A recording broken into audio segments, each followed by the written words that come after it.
Hi everyone, this is Mr. Xiao. I'm coming to you live from assignment number 1 for week 6.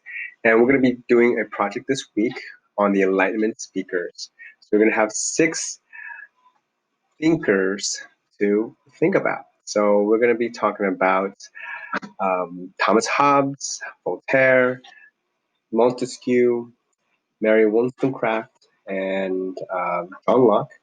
And so we're going to be looking at different thinkers, and everybody's going to be getting one of those 6. And from that 6, you're going to be creating a cheat sheet, okay? And then you're going to be doing a large project, including one of your 6 thinkers. And just be prepared to present some of these items.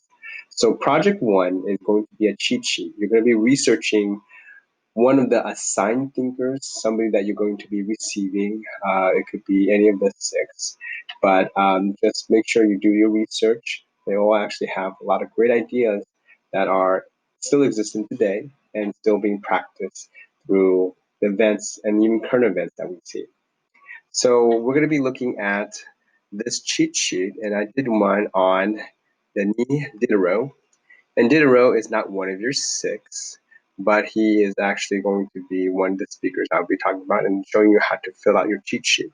So your cheat sheet is going to have several different categories in this chart.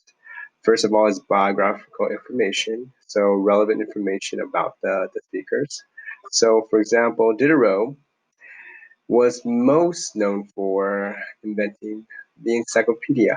Well, not really inventing, but he wrote countless articles and was one of the major contributors to what we know as the encyclopedia today. Yes, the encyclopedia where we find all this knowledge, which before the internet was how we got most of our facts.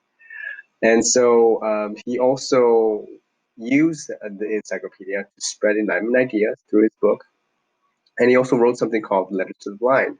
It actually foreshadowed how the blind could actually read with their hands. And that was something that Louis Braille invented in the 19th century, well, thanks to Diderot. So when we think about the biographical information, make sure you talk about relevant items. Okay, sourcing. Where and when did the thinker live and write? Well, that is just in the 1700s for Diderot. He was French, so well, that means that he was in Paris most of the time. So just knowing where and you're getting this information or where he started from is actually what you want to do for the second section for your thinker. Context is some of the things that happened during that time. So evidently, Diderot was very, very, very well influenced because of the scientific revolution that happened about a little less than a century before him. And these are scientists like Galileo and Isaac Newton. And these played a huge part in Diderot trying to validate a lot of their information, a lot of their experiments, and their findings. And so that probably influenced his rational ideas and his push for science and not just religion. And Diderot became an atheist. He actually turned away from religion because he was so influenced by the revolution and knowing that the truth is out there, and these modern scientific ideas. Most importantly, he believed the scientific revolution was going to affect the masses, it was going to affect and change everybody's lives. So he believed that these ideas and truths should be actually known by everyone, not just the rich, but also those that don't necessarily have access. All right, so how does Diderot feel about autocratic government? Well, he literally said that uh, kings should be strangled by the intestines of the last priest. So he really hated the idea of the monarchy, and he even said, quote, "No man has received from nature the right to command others." And so that's a direct quote against divine right. And so he didn't really appreciate this idea of monarchs because who gives them power? Uh, Democratic governments seemed a little bit better for him. It actually supported the idea of access that he believed in. And then also the type of government he would really want would probably be a direct democracy because everyone gets the vote. And he really believed that the responsibility of the masses of all the people showed that they actually had wisdom. He believed that everybody was capable of knowing and understanding facts. That's why he made his encyclopedia. And finally, connection. So the encyclopedia is kind of still used today. Of course, we only use it online, but in replace of the encyclopedia, the internet.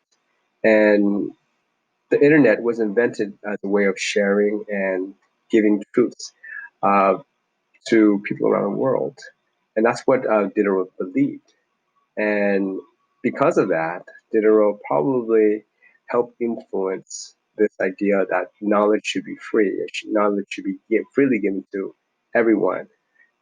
So that connection is pretty clear from what Diderot did to now.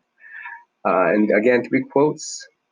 And as you can see, Diderot was very much against um, I guess, religious monarchs that was believed by divine right.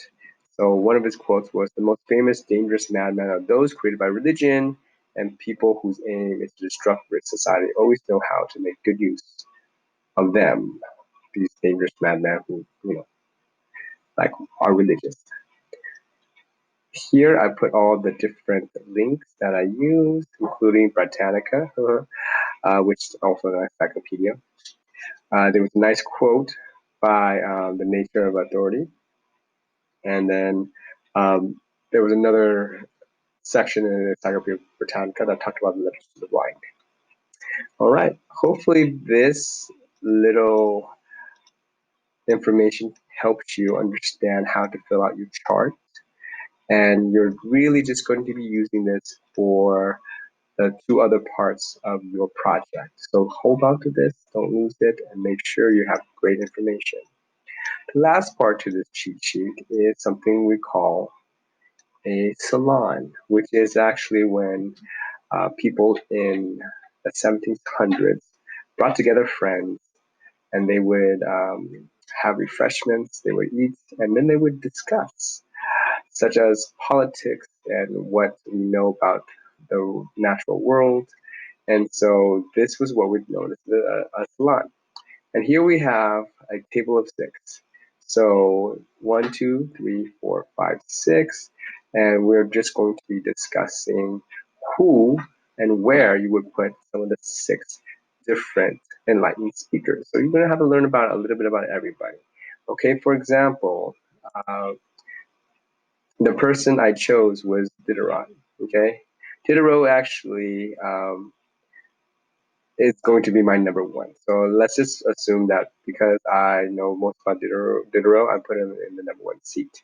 And who I would have him sit next to would be right here. But of course, furthest away from him would be number four. Okay?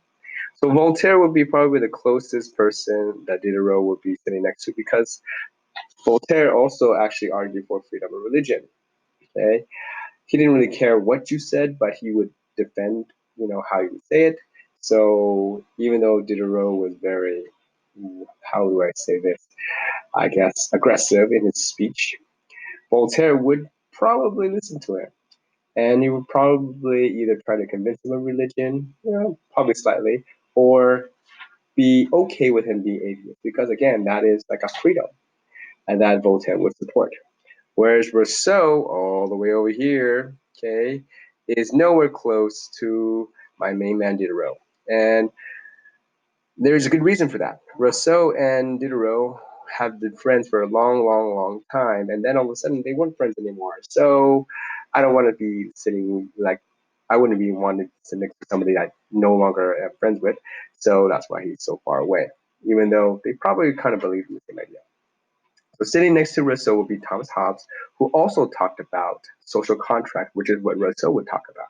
Social contract is how the masses would have an obligation to help one another, or the government has some sort of obligation to help the people. And Hobbes believed the same thing, but he believed that a monarch, a good monarch, could can control the masses and understand where they were coming from. And so that's why I would have Thomas and Rousseau kind of sitting across from each other, because they would probably have a little bit of a heated discussion about what social contract really meant. Down here will be Wollstonecraft, which is Mary, and she'll be sitting next to Locke. And Locke was a big proponent for natural rights. He's like, yay, yay, natural rights. And so Mary wanted rights for women. And so those two will probably talk about who actually had rights, because Locke believed all men, probably including women, but all men had these natural rights. Mary probably the same thing for women. So there would be a discussion there. All right, guys. So if you understood how like this kind of went, you should probably think about how you would pair up your different six, because you would have to have Montesquieu in there. And so how would that work? Why would it be paired? And what would they be talking about? So make sure you kind of write that in here for your cheat sheet. Okay. This is going to be a longer, probably, project, but make sure you kind of reflect and finish the cheat sheet as soon as you can. It is probably the first and most important thing in actually doing your project. Okay? All right, thank you for all your time. Make sure you review this cheat sheet that we kind of set up and think about how and why you would be sitting uh, some of these thinkers next to each other. All right, if you have questions, please feel free to email.